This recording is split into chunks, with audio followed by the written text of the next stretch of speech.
ce que j'ai pas fait, et je me suis pas présentée non plus, donc c'est pas bien. Je suis Céline Scavenec et je suis conseillère départementale dans le Nord. Je suis par ailleurs membre du bureau de la FEV, et c'est à ce titre-là que j'anime ces ateliers avec les autres collègues du bureau de la FEV. Au sein de ce bureau, j'anime la coordination départementale. Voilà, entre les élus départementaux partout en France, il y a beaucoup d'écologistes aussi à l'échelle départementale. Pour cette dernière séquence, nous allons parler de repenser la fabrique urbaine en prenant soin des habitants. Et vous allez voir, ce qui est intéressant, c'est qu'à travers ces deux expériences, à Schiltigheim ou à l'île Saint-Denis, on a vraiment des exemples de revitalisation urbaine parfaitement adaptés à ce qui va nous tomber dessus, c'est-à-dire une France à plus 4 degrés, qui anticipe donc les conséquences du changement climatique pour les habitants. Ce que je vous propose, c'est de vous laisser vous présenter un petit peu mieux votre commune pour qu'on comprenne de quoi on parle. Et puis je lancerai une ou deux questions pour lancer le débat sur la rénovation urbaine. Et ensuite, c'est surtout à vous qui aurez la parole. Donc préparez déjà si vous avez des questions à poser. Daniel. Merci beaucoup, bonjour à toutes et à tous, très très heureuse de pouvoir être avec vous pour ce dernier jour, voilà. En tout cas, on a fait des belles rencontres et puis je ne te connaissais pas, maintenant c'est chose faite. Et voilà, et je vois qu'on a plein de points communs, même si nos deux communes sont très différentes. Donc moi, j'ai commencé ma vie d'élu en étant adjointe à l'urbanisme et à l'environnement avec un maire socialiste. Et ensuite, ce maire n'a pas été réélu, est arrivé un maire UDI qui était son ennemi juré. Et ce maire UDI n'a tenu que 4 ans. Et il y a eu des élections anticipées en 2018. Et c'est là que j'ai été élue maire pour la première fois pour un court mandat de 2 ans. Et ensuite réélue avec mon équipe en 2020, en plein Covid, au premier tour. Et puis ensuite, évidemment, le travail a réellement démarré. Et du côté de la métropole, je suis vice-présidente en charge de la planification écologique. Ça veut dire quoi? Ça veut dire d'un côté les droits à construire avec le PLUI et de l'autre côté le plan climat avec aussi la création de l'agence du climat. Ce qui fait qu'aujourd'hui je fais un petit peu de pub avec le t-shirt de l'agence. Voilà, et il va falloir, dans tout mon mandat, ça a consisté à me dire que pour les 33 communes de l'Eurométropole, il fallait concilier ces droits à construire parce qu'il y avait la pression de faire toujours plus de logements, toujours plus de monde qui veut venir dans l'EMS. Mais d'un autre côté, j'ai aussi cette mission de créer les îlots de fraîcheur, de déminéraliser, de rendre notre métropole vivable à l'horizon 2050. Et tout ça a été un petit peu schizophrène parce qu'un peu contradictoire. Bon, on ne va pas s'étaler là-dessus, mais en ce qui concerne Schiltigheim, mon prédécesseur a été fortement critiqué puisqu'il a, comme on dit dans le jargon, bétonné la ville, c'est-à-dire que son objectif, c'était d'accorder beaucoup de droits à construire parce qu'il voulait engranger de la taxe d'habitation. Sauf que la taxe d'habitation était supprimée. Donc quand je suis arrivée, il avait donné en 4 ans des droits à construire pour 4000 logements. Ce qui est énorme, c'est ce qui se fait d'habitude sur toute la métropole. Et tous ces logements, je me suis évertuée à me dire qu'il fallait ralentir le rythme pour que tout ne sorte pas en même temps. Et en même temps expliquer aux habitants que finalement c'était un héritage, voilà, que ce n'était pas moi et mon équipe qui avions voulu ça, mais que malgré tout, on devait intégrer cette population nouvelle et faire en sorte qu'ils se sentent chilicoises et chilicois. Alors la ville est une ville qui a beaucoup grandi au début du XXe siècle. C'est un peu la ville des brasseurs. Et la dernière grande brasserie va fermer ses portes fin de l'année 2025, puisque Heineken a vampirisé quasiment toutes les brasseries de Schiltigheim. Et Heineken a décidé maintenant de partir de Schiltigheim parce que leur logique, c'est, alors qu'ils n'avaient pas arrêté de monter leur chiffre d'affaires depuis 3-4 ans, leur logique, c'est parce qu'ils sont guidés par les actionnaires, c'est de rationaliser l'outil de production, donc il faut toujours plus de bénéfices. Et ils se sont dit, on a 3 brasseries en France, Mont-Saint-Barreuil, Marseille et Schiltigheim, finalement, laissons tomber Schiltigheim. Et je pense que c'était surtout pour spéculer sur le foncier, puisque 13 hectares à 1 km du centre de Strasbourg, ça vaut de l'or. Et d'emblée, le jour où ils ont fermé, j'ai dit 2 choses. J'ai dit, je ne veux pas de logement pour le futur sur ce site. Voilà, pas de logement. Tout de suite, pour couper court à leurs appétits voraces. Et la deuxième chose, il n'y aura plus de la fête de la bière, parce qu'on a notre traditionnelle fête de la bière au mois d'août, avec Heineken. Et jusqu'à présent, cette fête est tenue maintenant par des brasseurs locaux. Et ça. Donc, voilà, donc des gros sujets de reconversion urbaine. Donc un gros sujet à venir avec ces 13 hectares sur lequel nous avons commencé à réfléchir, mais je pense qu'on rentrera dans le détail après.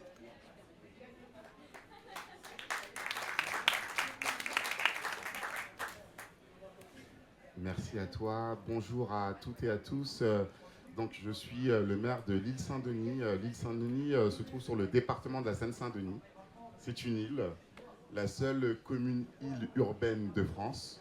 Une île de 177 hectares, 102 terres, 77 d'eau territoriale. C'est également un village urbain, je dirais. Un village de 8800 habitants, 85 nationalités, plus de 90 associations. Et on a un point commun, c'est qu'on a à peu près la même histoire. Nous aussi, on était un territoire servant en première couronne de Paris, où historiquement, à l'île Saint-Denis, on avait les entrepôts de stockage des Galeries Lafayette et du Printemps. Et fin des années 90, les entrepôts ont fermé, le taux de chômage a explosé. Pour vous donner un peu nos indicateurs socio-économiques, l'île Saint-Denis, c'est un taux de logement social d'aujourd'hui 60%, il y a 15 ans de 70%. 2 tiers de la population vit dans le logement social. J'ai à peu près un quart de la population qui est en dessous du taux de pauvreté. Et on a 25% de familles monoparentales et un écart type où on a à peu près 80% de la population qui est employée ouvrier. Pour vous donner un peu la philosophie sociologique de la ville. Une ville écolo depuis 25 ans. Donc, à l'île Saint-Denis, on a créé une liste citoyenne. On fête nos 30 ans cette année. Voilà. Et on a pris la ville en 2001 par mon prédécesseur Michel Bourguin, qui était le premier maire écolo de Seine-Saint-Denis. Et on est, depuis 25 ans, une ville d'écologie populaire, municipale. Moi, je deviens élu en 2014. Première expérience, j'ai grandi à l'île Saint-Denis, je suis arrivé à l'âge de 6 ans à l'île Saint-Denis. Et je dirige une coopérative d'insertion agricole qui s'appelle la Ferme des Possibles.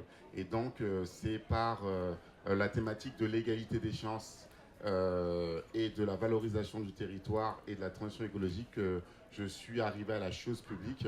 Je suis devenu maire en 2016 à 30 ans, sans connaître réellement la chose publique. Mais j'ai grandi dans une culture et une politique municipale écologiste.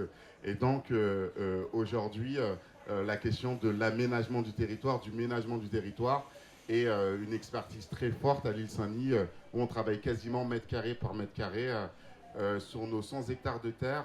25 ans après, aujourd'hui, mon message politique, c'est en première couronne de Paris, avoir 50% des espaces terrestres en espaces verts et naturels, avec un parc ou un square à moins de 5 minutes de chaque habitation. Et ça, on le fera avant 2030. Donc, assez exceptionnel. Et du coup, c'est pas un trip. C'est pas pour faire beau, c'est pas pour faire joli. On est une île. Il y a un enjeu de résilience territoriale fort autour à la fois du risque inondation et du risque climatique. On est un peu poétique sur l'île et donc on utilise des messages assez forts pour imager notre vision. On souhaite faire de l'île Saint-Denis un îlot de fraîcheur dans un océan, dans un chaudron métropolitain. Voilà un peu l'esprit de base. Et j'aurai l'occasion de l'expliquer plus spécifiquement pendant ces 25 ans et moi ces 10 dernières années. Il y a quelque chose qui a été pour nous le socle de nos politiques publiques. C'est comment faire en sorte que les citoyens soient mobilisés et soient au cœur de ce projet urbain qui est avant tout un projet humain.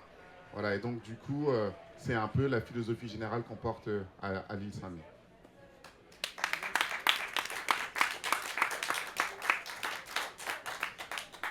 Alors la question de la réhabilitation de friches industrielles ou la reconstruction de la ville sur elle-même, c'est quelque chose qui préoccupe les élus écologistes depuis longtemps.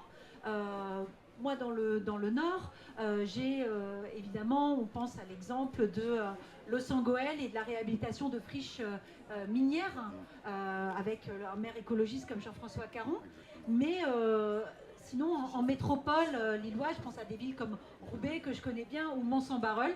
J'espère qu'Heineken va rester chez nous plus longtemps, parce que voilà. Mais on a des friches de l'industrie textile qui ont été réhabilitées en logement ou pour de l'activité économique. Depuis, on travaille sur la question des friches depuis une vingtaine d'années. Mais qu'est-ce qu'il y a de nouveau chez vous?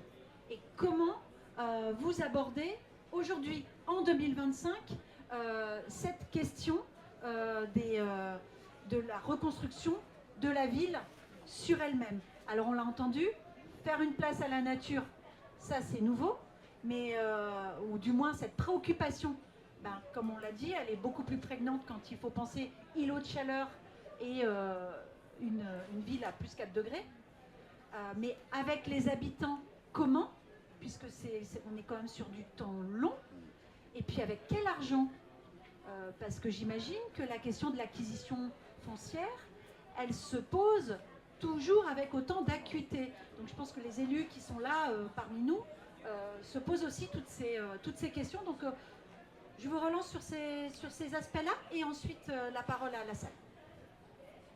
Oui, alors évidemment, c'est des questions extrêmement importantes. Et là, je me repositionne quelques années en arrière, où mon prédécesseur, qui a réurbanisé le site Fischer à l'entrée de la ville de Schiltigheim, donc la grosse brasserie qui faisait 4 hectares et demi. J'avais été adjointe avec le maire socialiste avant lui, et nous avions travaillé sur la constitution d'une ZAC, une zone d'aménagement concerté qui donne un cadre, qui après permet, grâce à ce cadre, de dérouler les opérations.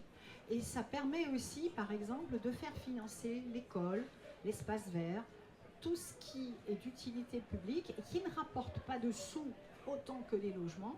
Ça permet de faire financer ça en mettant une somme dans un pot commun. Il se trouve que j'avais commencé à travailler là-dessus entre 2008 et 2014 en tant qu'adjointe avec le maire socialiste. Il n'a pas été réélu et du coup, le suivant a dit non, c'est trop long tout ça. Moi, je fais du gré à gré avec les promoteurs, ça ira plus vite. On peut quand même pas laisser les friches aux mauvaises herbes et aux rats, ça va pas du tout, etc., etc. Donc, il a fait ça à sa manière. Il a dealé avec un opérateur, un gros promoteur immobilier, et l'opération sur les 4 hectares 5 était de faire 1000 logements. Il se trouve que sur ces 1000 logements, il n'y avait pas vraiment de prise en compte du bâtiment industriel qui fait un peu notre fierté à Schiltigheim. Lui, c'était pas sa fierté, lui, il voulait de la rentabilité et puis de la taxe d'habitation. Et à part mettre des logements, il n'avait aucune autre idée. Donc nous, dans l'opposition, avions commencé à lui suggérer de revenir à la raison. Ça faisait trop de logements d'un coup. Ensuite, nous avons bataillé sur la cheminée, qui était au centre du quartier, qui est assez emblématique. Nous avons bataillé sur la malterie. Nous avons bataillé sur une petite maison qui est une maison palefrenier, qui est un joli bijou et qu'on a réussi à sauver parce qu'on est arrivé à temps. Ça a évité qu'elle soit rasée et qu'un immeuble soit mis à la place, tout en se disant que oui, ok, il avait décidé, il avait fait un accord et donné un permis d'aménager sur lequel nous ne pouvions pas revenir. Et à ce moment-là, on a assumé cet héritage tout en essayant de sauver une partie de ce patrimoine. Mais il se trouve que, comme Schillig est une ville industrielle et brassicole, nous avons d'autres sujets. Nous avons aussi le sujet de la brasserie Schutzenberger, qui est une autre grande bière qui a fermé ses portes, une autre grande brasserie qui a fermé ses portes il y a 18 ans. Et il y a eu des héritages un peu compliqués dans lesquels je ne vais pas m'alourdir, parce que sinon on y sera encore demain. Et il se trouve que là, les 3 dernières années, j'ai réussi en tenant bon avec le propriétaire à travailler sur un nouveau quartier équilibré, parce que cette friche, celle-là, Schützenberger, elle fait presque 3 hectares. Elle est dans un bout de ville proche de Strasbourg, du côté du nouveau quartier Archipel, côté du Wacken. Et pareil, j'ai toujours défendu avec mon équipe la question patrimoniale en disant, s'il doit y avoir reconversion, il faut, numéro 1, tenir compte du patrimoine. Numéro 2, en profiter pour végétaliser une plus grande partie des sites. Ça, c'était le deuxième postulat. Et sur le terrain Heineken de 13 hectares, puisque je suis en charge du PLU à l'Eurométropole, je suis partie du postulat qu'un tiers des 13 hectares doit revenir à la pleine terre, pour éviter de devenir un chaudron, comme vous dites. Sinon, on chauffe de tous les côtés avec un territoire à plus 4 degrés. Troisième postulat, associer les habitants. Associer les habitants, c'est de les informer étape après étape et d'ouvrir les portes aussi à leurs idées, avec des visites sur site, c'est ce que j'ai fait sur Schützenberger. Et là, sur le site Schützenberger, on en arrive à l'enquête publique qui démarre le 25 août, qui va durer 1 mois, et on espère avoir cet avis favorable qui permettra ensuite de dérouler le projet, qui sera un bout de quartier très équilibré, avec surtout de l'activité économique autour de l'artisanat, et avec un concept développé à Montreuil qui s'appelle Make Ici. Donc c'est toute une série d'artisans qui se seront aidés, mais aussi un hôtel avec, c'est un peu pour faire sourire, mais quand même, on a une identité brassicole avec des spas à la bière, comme ça se fait en Tchécoslovaquie. Avec aussi visite de certaines caves qui seront préservées, galeries, etc. Et en créant une vraie agora au milieu de ce site qui permettra des rassemblements, voire un nouveau lieu pour la fête de la bière, etc. Donc, j'ai envie de dire, le travail est déjà fait pratiquement, et dans le mandat prochain, il se déroulera pour le site Schützenberger. Par contre, sur les 13 hectares de Heineken, tout reste à faire. Et tout reste à faire, à savoir qu'il va falloir tenir bon face aux propriétaires qui, évidemment, ne rêvent que d'une chose, c'est que Daniel Dambard soit balayé, ou que son équipe soit balayée, parce que avec les écologistes, c'est pas facile, et la promotion immobilière, c'est pas facile, voilà, faut argumenter, et pour pouvoir avoir de nouveau des droits à construire qui rapportent beaucoup d'argent, à savoir du logement. Donc là, si notre équipe est reconduite, nous allons reprendre la même méthode, à savoir communiquer, ouvrir la porte, faire des visites. Là aussi, cette brasserie est inscrite au patrimoine. Nous avons 3 brasseries inscrites au patrimoine, Fischer, Schützenberger et la brasserie d'Espérance, donc, qui est celle qui avait été achetée par Heineken dans les années 60, et où là maintenant Heineken s'en va. Donc, affirmer notre identité de par notre histoire, voilà. Et ça c'est important, il faut savoir d'où on vient. D'ailleurs, les nouveaux Chilicois sont très férus de notre histoire. Ils adorent, quand j'ai une de mes conseillères déléguées qui connaît parfaitement l'histoire industrielle sur le bout des doigts, ou même moi quand il m'arrive de faire visiter la ville, ils adorent entendre les anecdotes. Lorsqu'on leur raconte que les brasseries étaient toutes à Strasbourg, mais début du 20e, fin 19e, début 20e, il n'y avait plus de place à Strasbourg, il y avait besoin d'eau de bonne qualité, chez nous l'eau était de bonne qualité, et en plus on avait des sous-sols en leusse qui permettaient de stocker les pains de glace, et on avait cette grosse usine Kiri qui a créé la patinoire de Saint-Pétersbourg en 1917. Il y avait les usines ensuite Caddy, du chariot que tout le monde connaît, qui est né et a grandi à Schiltigheim. Voilà, donc tout ça, c'est important de rappeler, et je le dis souvent, c'est pas par nostalgie, mais parce que c'est important, et de porter cette histoire industrielle, d'en être fier. Parce que les anciens ouvriers que je croise encore, ceux qui vivent encore sur place ou pas très loin, me disent avec tous ces emplois qui sont partis, qu'est-ce que ça va devenir? Oui, il y a une forme de déprime qui s'était instaurée dans les années 90, jusqu'à aujourd'hui. Mais là, on est vraiment dans une vraie transition engagée. Et je pense que la méthode, c'est la bonne. C'est d'associer les habitants le plus possible à chaque étape, leur expliquer les contraintes et leur dire, voilà, aujourd'hui nous nous retrouvons pour tel sujet.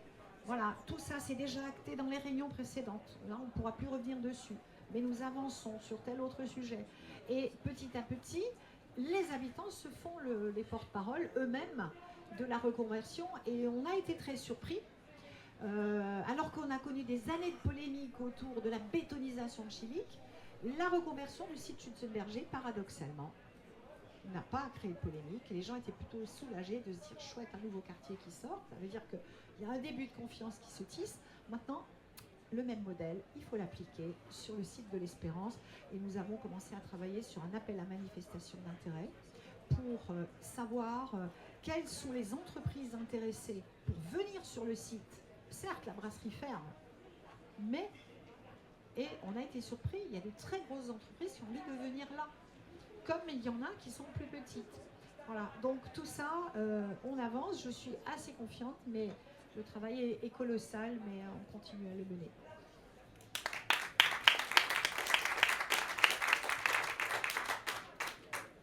Écoute, beaucoup de points communs avec ce que tu viens de dire. Moi, je dirais déjà, la première chose à avoir en tête, c'est que aménager une ville, ça prend du temps. C'est le premier sujet vraiment à poser sur la table. Et notamment pour nous, écologistes, la question du temps est très importante. Et souvent, je dis à mes habitants, un projet de ville, c'est un projet de vie. Voilà, c'est un cycle long. Et on a eu à peu près le même raisonnement que vous dans ta ville, partir de notre histoire. Déjà, essayer de sortir des grilles de lecture existantes territoriales. La concurrence entre territoires, la recherche d'attractivité, etc. Et donc, nous, on s'est dit, OK, on est une île, première couronne de Paris, sur un territoire économique, un bassin d'emploi qui est plein de communes. Et quelle serait notre spécificité, quelles seront nos complémentarités avec le territoire, quelle identité, tu as utilisé le terme d'identité territoriale, pouvons-nous construire pour sublimer sur ce territoire. Et donc, du coup, c'est facile. On est une île. On s'est dit, OK, très bien. On est historiquement une île de bateliers, voilà, avec des entrepôts. On est historiquement une île populaire, avec des cités en briques rouges. On est historiquement également une île d'ouvriers et d'employés aux portes de Paris. Et donc, on a construit tout un récit autour de une île qui construit une ville autrement. Une île un peu labo. Donc, dans les années 2000, c'était assez innovant et défrichant. Et on arrivait avec une alliance forte qui a fait toute l'identité de l'île Saint-Denis aujourd'hui au niveau national. C'est l'alliance avec l'économie sociale et solidaire. Aujourd'hui, l'île Saint-Denis est d'abord connue pour un peu moins de 9000 habitants. On a 30 tiers-lieux. Donc c'est assez incroyable. Et du coup, pour faire simple, d'un point de vue du projet d'aménagement du territoire, je vous l'ai dit tout à l'heure, on avait un premier message, c'était construire une île nature. C'est visuel, ça parle aux gens. OK, ils veulent faire une île nature. Et dans la question de l'île nature, quand on a commencé à travailler sur la question de l'aménagement, on a déjà commencé par changer les mots. On a parlé de ménagement du territoire. Exemple, j'ai développé tout un champ lexical ces 10 dernières années par rapport à mes collègues maires, je les appelle les maires continentaux. Et donc souvent quand ils viennent sur l'île Saint-Denis, quand j'ai des invités, je leur dis « Bienvenue sur mon île ». Et donc j'ai construit tout un récit autour de l'imaginaire d'une île, mais une île dans la métropole au cœur de la Seine-Saint-Denis à Paris. On est une île singulière parce que figurez-vous qu'on a une réserve ornithologique où on accueille des cormorans et des martins pêcheurs. On a un parc Natura 2000. On a, il y a 7 ans, construit une ferme horticole qui a une dimension nationale. Beaucoup d'entre vous la connaissent, l'îlot, voilà, où en fait, à l'île Saint-Denis, vous le savez, on a une cuisine centrale municipale où on est aujourd'hui à plus de 90% de bio, 50% de végétariens. On récupère 100% de nos déchets alimentaires qu'on composte sur cette ferme. On réhabilite nos sols. On produit des fleurs. La ville rachète les fleurs et marie les gens. Et donc j'ai des fleurs l'île Saint-Denis et je raconte tout le récit de l'île Saint-Denis à chaque mariage en offrant les fleurs de l'île Saint-Denis. Je leur dis, il faut rentrer avec un bout de l'île Saint-Denis chez vous. Et donc du coup, on a d'abord travaillé sur le champ culturel. C'est comment on ramène la population avec nous sur la fierté et la reconnaissance d'habiter sur une île et sur la valeur de la terre. L'île Saint-Denis, 177 hectares. On travaille mètre carré par mètre carré. Chaque mètre carré a beaucoup de valeur. Et chaque mètre carré demande une responsabilité. Ce qu'on va faire sur ce mètre carré, c'est pour plusieurs décennies. Et donc, on ne déconne pas. Et donc, on a construit un schéma directeur. Comme je vous l'ai dit tout à l'heure, la moitié de l'île sera espace vert et naturel. Pour nous, c'est un enjeu de survie et de résilience territoriale, mais aussi de bien-être territorial et de bien-être commun. Ensuite, il y a la question d'habiter, l'habitat. Une habitation des années 50, des années 60, des cités ouvrières. C'était la bonne idée sur la première commande de Paris, avec les usines Renault, etc., de construire plein de cités.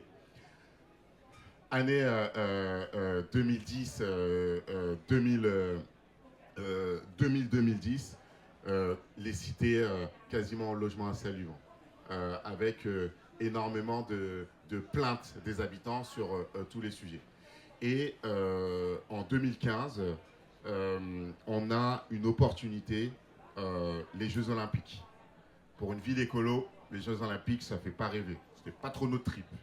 Et en fait, le comité d'organisation des Jeux Olympiques vient nous voir en disant on voit bien le village des athlètes autour du curseur de la Seine. Voilà. Et donc, on voudrait construire le village des athlètes entre Saint-Ouen, Saint-Denis et l'île Saint-Denis. Petite cerise sur le gâteau pour avoir la photo de la Seine. C'était pas naturel pour nous. On fait une rivière du doute de l'équipe municipale, moitié oui, moitié non, pour participer au projet olympique. On lance une consultation à l'échelle de la ville de tous les corps intermédiaires. Voilà, mouvements sportifs, les APE, les entreprises, les commerçants et les habitants. Et cette concertation, consultation, information arrive à une idée qui est de dire ok, faisons une charte de comment on peut se servir d'un événement planétaire pour accélérer notre projet de ville. Et là, on arrive avec un projet de ville qui est de dire très bien, si on accepte les Jeux Olympiques, c'est les Jeux Olympiques qui intègrent notre projet de ville et l'accélèrent et bonifient notre projet de ville. Et on a fait la liste du Père Noël, enfouissement des lignes de tension, murs anti-bruit sur l'autoroute qui nous survole, aménagement des berges de Seine, un nouveau pont pour une île, c'est exceptionnel. Une base de loisirs nautiques, une cité des arts et de la culture, un nouveau parc olympique. On fait une liste et à l'époque, c'était la période de la candidature. Ils nous disent oui à tout.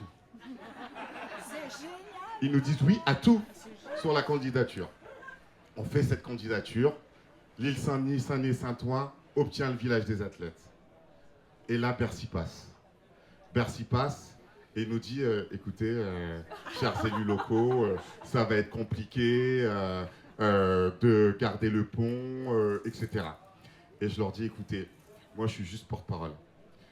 Voici la charte signée au conseil municipal suite à la concertation avec tous les corps intermédiaires. Je n'ai pas l'autorisation de sortir de cette charte. Et donc, on rentre en négociation. À l'époque, c'était Jean Castex, le délégué interministériel des Jeux. Et donc, je suis convoqué dans le bureau de Jean qui me dit écoute, Mohamed, il faut signer le contrat des territoires. Ce sera avec le Premier ministre Édouard Philippe à l'hôtel de ville de Paris. Et on a réussi à tout obtenir sauf le pont. Je lui dis écoute, je ne signerai pas. Je veux le pont. Pour moi, c'est peut-être même le curseur le plus important pour une île. Il me dit t'en fais pas, Édouard Philippe on parlera dans son discours et on va travailler à ce que tu aies le pont. J'arrive à la mairie de Paris, discours du Premier ministre, il ne parle pas du pont. Et donc il m'appelle pour venir signer le pacte des territoires olympiques et je refuse de signer. Et je leur dis, et je rentre à l'île Saint-Denis, je rentre sur mon île. Et il m'appelle, le président de Pleine Commune, à l'époque Patrick Brozek, en me disant Mohamed, tu ne peux pas faire ça. C'est un projet à dimension mondiale qui concerne le pays. Je fais écoutez, moi je ne sais pas comment vous faites de la politique, mais moi j'ai pris des engagements auprès de ma population et je ne me dédierai jamais face à la population. Un pont ou rien. Et donc, on a obtenu le pont. On l'a inauguré l'année dernière. On l'a inauguré l'année dernière. Et vous savez, ce n'est pas ma plus grande fierté. Ma plus grande fierté, c'est qu'il y a 10 ans, j'avais eu un choc. On avait la première tranche de notre écoquartier fluvial au bord de l'eau, sans voiture, etc. On avait des nouveaux habitants qui arrivaient. Et ça a rendu tout le reste de l'habitat très moche et d'une violence où nos habitants historiques vivaient dans des trucs très moches. Et on avait des nouveaux quartiers tout beaux. Et là, je convoque les bailleurs. On a 4 grands bailleurs à l'île Saint-Denis, I3F, Logirep, Seine-Saint-Denis Habitat et plein de communes Habitat qui sont nos bailleurs publics territoriaux. Et je leur dis, pas de nouveaux logements sociaux neufs pour vous si vous ne vous engagez pas à rénover 100% de votre parc social avant 2030. Et aujourd'hui, il ne me reste plus que 2 cités. Et donc, on a rénové plus de 90% de notre parc social. Et comment on fait ça? On fait ça en s'appuyant sur la force des gens et la force populaire. J'ai toujours eu une seule et unique méthode, qui est la méthode l'île Saint-Denis.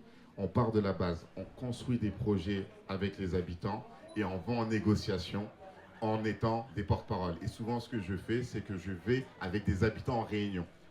Et donc, ça les déconcerte vachement parce qu'on a des habitants qui n'ont pas forcément les codes institutionnels et qui viennent perturber les codes classiques et on essaye de remettre de la vie dans les dossiers.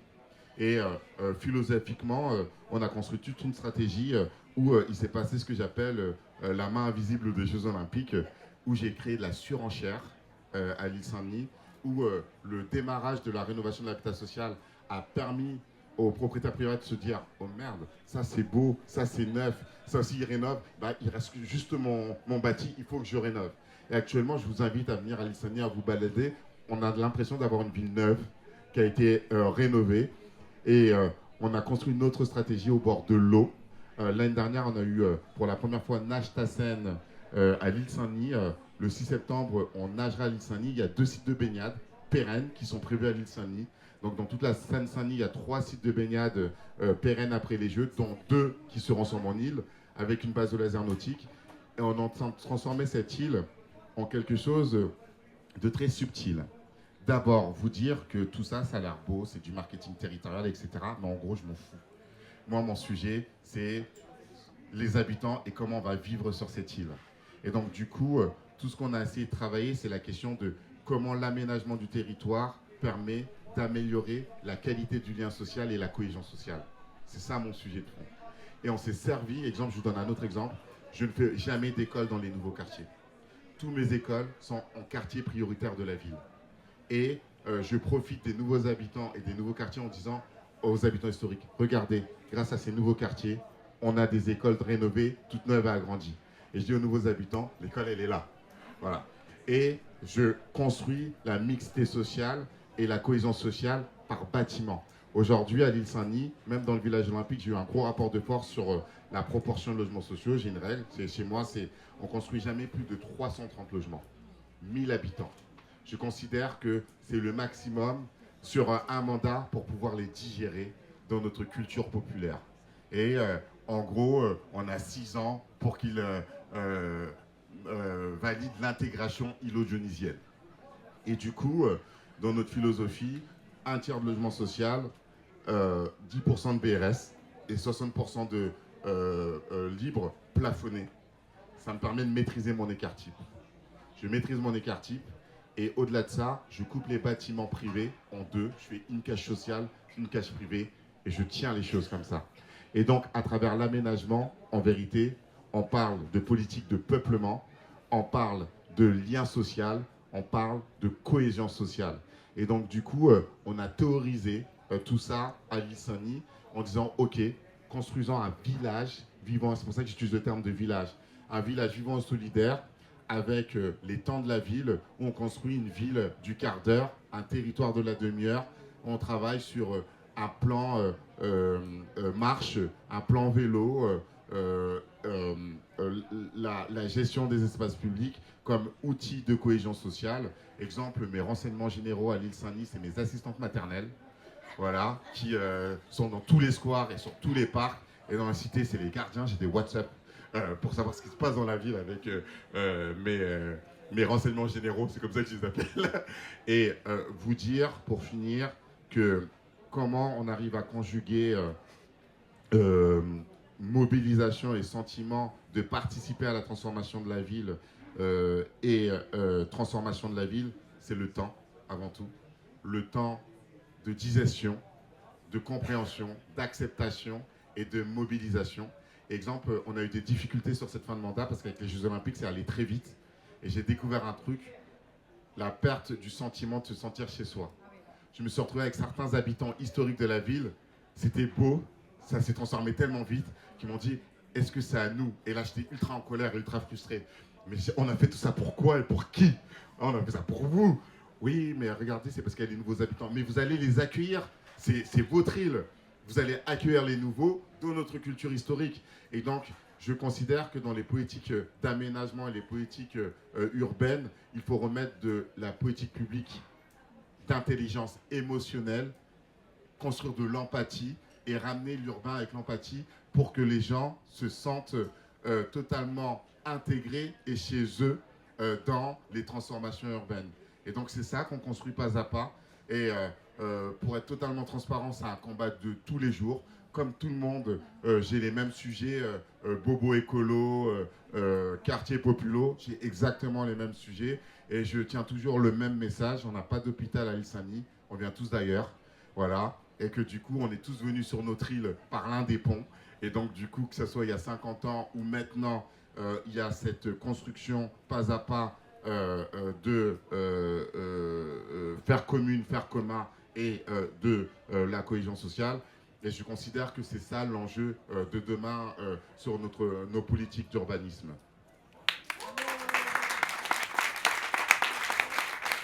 Merci beaucoup à tous les deux. On pourrait rester vous écouter des heures, c'est véritablement passionnant.